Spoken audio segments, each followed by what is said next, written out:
오늘 우리에게 주신 하나님의 말씀은 신약성경 요한계시록 18장 20절에서 19장 10절까지 말씀입니다. 말씀을 봉독하겠습니다.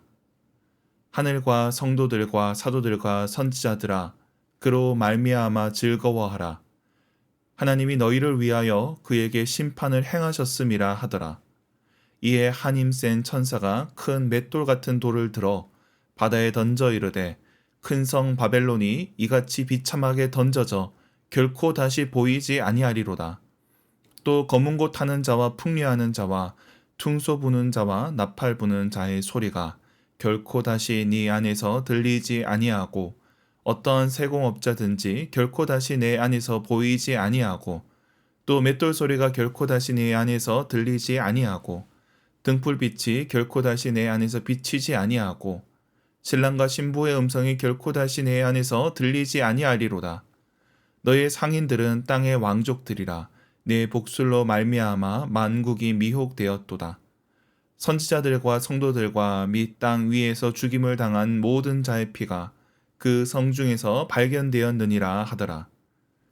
이 일 후에 내가 들으니 하늘에 허다한 무리의 큰 음성 같은 것이 있어 이르되 할렐루야 구원과 영광과 능력이 우리 하나님께 있도다. 그의 심판은 참되고 의로운지라. 음행으로 땅을 더럽게 한 큰 음녀를 심판하사 자기 종들의 피를 그 음녀의 손에 갚으셨도다 하고 두 번째로 할렐루야 하니 그 연기가 세세토록 올라가더라. 또 24장로와 네 생물이 엎드려 보좌에 앉으신 하나님께 경배하여 이르되 아멘 할렐루야 하니 보좌에서 음성이 나서 이르시되 하나님의 종들 곧 그를 경외하는 너희들아 작은 자나 큰 자나 다 우리 하나님께 찬송하라 하더라. 또 내가 들으니 허다한 무리의 음성과도 같고 많은 물소리와도 같고 큰 우레소리와도 같은 소리로 이르되 할렐루야 우리 하나님 곧 전능하신 이가 통치하시도다. 우리가 즐거워하고 크게 기뻐하며 그에게 영광을 돌리세. 어린 양의 혼인 계약이 이르렀고 그의 아내가 자신을 준비하였으므로 그에게 빛나고 깨끗한 세마포 옷을 입도록 허락하셨으니 이 세마포 옷은 성도들의 옳은 행실이로다 하더라. 천사가 내게 말하기를 기록하라. 어린 양의 혼인 잔치의 청함을 받은 자들은 복이 있도다 하고 또 내게 말하되 이것은 하나님의 참되신 말씀이라 하기로 내가 그 발 앞에 엎드려 경배하려 하니 그가 나에게 말하기를 나는 너와 및 예수의 증언을 받은 내 형제들과 같이 된 종이니 삼가 그리하지 말고 오직 하나님께 경배하라. 예수의 증언은 예언의 영이라 하더라. 아멘. 매일 성경 순서에 따라 계시록 18장과 19장을 살펴보겠습니다. 오늘 본문은 바벨론의 몰락과 어린 양의 혼인 잔치를 다룹니다. 하나님의 심판이 마무리되고 그 승리를 기뻐하는 장면이 오늘 본문의 말씀입니다. 그 내용을 함께 살펴보겠습니다. 먼저 18장 20절부터 24절까지 한 천사가 맷돌을 바다에 던집니다. 바벨론이 맷돌처럼 그렇게 던져진다는 겁니다. 그로 인해 바벨론에서 벌어졌던 환락과 유흥도 그치게 됩니다. 악기를 다루는 것, 사치품을 다루는 자들도 더 이상 보이지 않게 됩니다. 맷돌이 물에 가라앉듯 바벨론은 그렇게 가라앉습니다. 바벨론이 그렇게 심판을 받습니다. 그리고 나서 19장 1절부터 장면이 바뀝니다. 다시 24장로와 네 생물이 나오고 하나님을 찬양합니다. 전에도 말씀드렸지만 24장로들의 찬양은 요한계시록에서 중요한 전환점에 등장합니다. 오늘 본문도 그런 전환점이라는 겁니다. 바벨론에 대한 심판은 2절에 나오듯 종들의 피 때문입니다. 선지자들과 성도들이 피를 흘렸고 바벨론은 그로 인해 심판을 받습니다. 물론 여기서 바벨론은 역사적인 바벨론을 뜻하지 않습니다. 유다 왕국을 멸망시킨 바벨론부터 시작하여 신약의 성도들을 순교하게 했던 로마 제국, 그리고 각 시대에 하나님을 대적하고 성도들을 죽였던 세력을 가리킵니다. 이런 바벨론은 음녀고 음행으로 땅을 더럽게 했습니다. 바벨론의 방식은 폭력도 있지만 유혹도 있다는 겁니다. 이 세상의 나라들, 이 세상의 제국들이 성도들을 미혹하게 했던 겁니다. 그런데 이에 대비되는 존재가 어린 양의 신부입니다. 20장 7절에 보면 어린 양이 혼인 계약이 이르렀고 그 아내가 준비하였다 나옵니다. 여기 나오는 어린 양의 순결한 신부는 교회를 가리킵니다. 교회는 깨끗하고 빛나는 세마포 옷을 입고 있습니다. 심판을 받은 음녀 바벨론과 대비되는 어린 양의 신부로 교회가 드러내고 있는 겁니다. 이런 음녀와 신부가 대조되는 모습은 잠언을 떠올리게 합니다. 잠언 말씀에 이방 여인은 유혹하는 자로 나옵니다. 젊은 남자를 유혹하고 파멸로 이끕니다. 거기에 비해 아내 또는 잠언 8장에 나오는 지혜의 여인은 상대를 바른 길로 인도하는 여인입니다.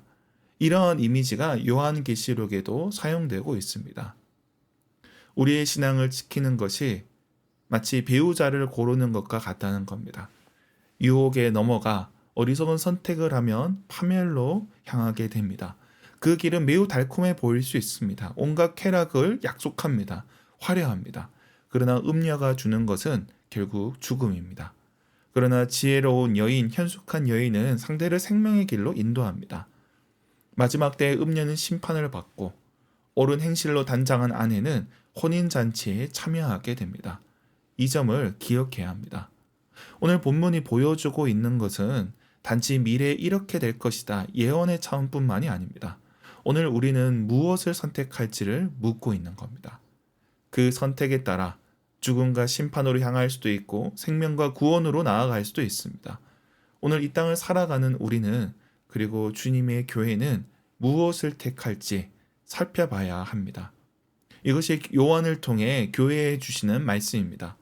앞서 계시록 1, 2, 3장에서 각 교회의 사자들에게 말씀을 전하였듯이 오늘 본문의 말씀도 교회에 주시는 권면이고 위로입니다. 그러므로 이 땅의 교회는 이 말씀에 귀 기울여야 합니다. 이 세상의 나라들, 바벨론이 제공하는 화려함과 쾌락, 세공품들, 듣기 좋은 소리들, 그런 것들에 취할 수 있습니다. 그렇게 취하는 자들은 어느 시대나 있습니다. 그 시대의 방식에 사로잡힌 교회, 본질을 잃어버린 교회, 권력의 하수인이 된 교회들이 있습니다. 음녀에 아첨하며 거기에 떨어지는 고물에 복종하는 이들이 있습니다. 그러나 그들은 바벨론의 수하에 불과합니다. 그들은 바벨론과 함께 멸망할 것입니다. 그러나 주님의 신부, 거룩한 신부는 스스로를 단장하여 깨어 있어야 합니다. 분별해야 됩니다. 그 유혹에 넘어가서는 안 된다는 겁니다. 말씀을 맺겠습니다. 바벨론이 아무리 화려해도 결국 심판을 받습니다. 때가 되면 깊은 바닷속에 던져질 것입니다. 그러므로 교회는 깨어 분별해야 될 것입니다. 이 시대의 편한 길, 쉬운 길이 아니라 어린 양, 그 순결한 신부로 남아 주님의 길을 가야 할 것입니다. 우리 교회가, 이 땅의 교회가 어린 양의 신부로 남기를 축원합니다. 기도하겠습니다. 하나님 아버지, 우리에게 생명의 말씀을 허락하여 주셔서 감사합니다. 이 땅의 교회가 바벨론이 제공하는 온갖 유혹에 넘어가지 않게 하여 주옵시고 어린 양의 신부로서 순결하고 또 정결한 교회가 되게 하여 주시옵소서. 이 세상 권력의 하수인이 되지 않게 하여 주옵시고 이 시대 속에 깨어있는 교회 되게 하여 주옵소서.